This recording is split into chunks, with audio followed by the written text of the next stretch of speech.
அருகே நீ ஓடோடிவா.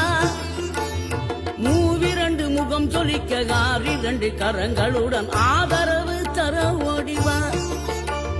ஆறுபடை வீடும் அருள் வழங்கும் முருகா அருகே நீ ஓடோடிவா. மூவிரண்டு முகம் ஜொலிக்க ஆறிரண்டு கரங்களுடன் ஆதரவு தர ஓடிவா. ஈசன் மகனே என்னை காக்க இங்க உனையன்றி வேறாரையா. நெஞ்சார நான் நினைக்க பஞ்சாமிர்தம் கொடுக்கும் ஒரு தெய்வம் நீதானையா.